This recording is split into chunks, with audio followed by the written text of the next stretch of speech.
तर काय काय आणि फ्रेंड्स तर कसं आहे कालचा जो रिझल्ट आलाय महानगरपालिकेचा, तर तो रिझल्ट बघून हे बघा, आमच्या आईचं कसं आहे म्हणजे एकदम कट्टर ठाकरे समर्थक ना, पण रिझल्ट थोडासा वेगळा आला. तर आज मी विचार करतोय आज आईची प्रतिक्रिया घेऊया. तर मग बघूया काय करतात.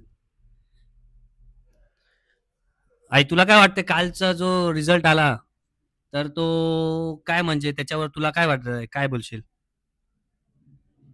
बोलायचं झालं तर आता मुंबईत म्हणजे मुंबईत ठाकरेच यायला पाहिजे होते, पण ते हं. नाही येऊ शकले. तर बी-जे-पी आले हे पण आम्हाला आनंदच आहे त्याचा.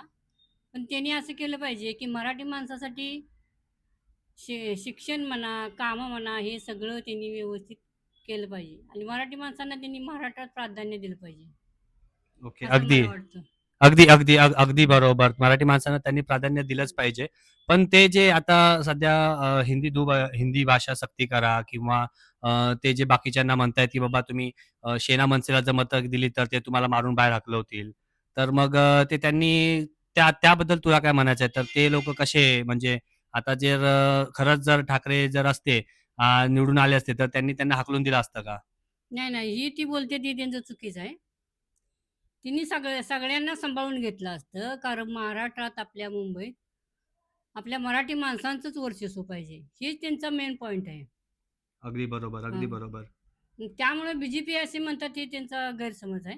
हे चुकीचं आहे त्यांचं बोलणं.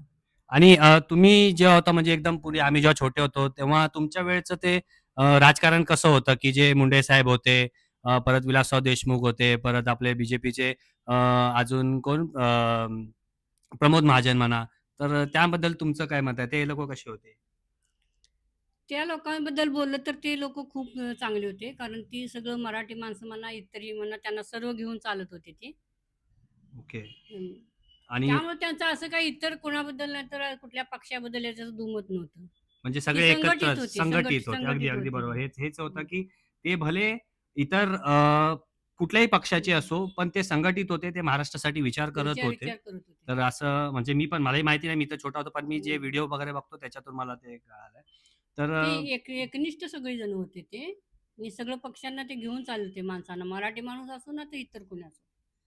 ती सगळ्यांना अशी बरोबर घेऊन जात होते. अशी पक्षपात नव्हता त्यांच्यामध्ये.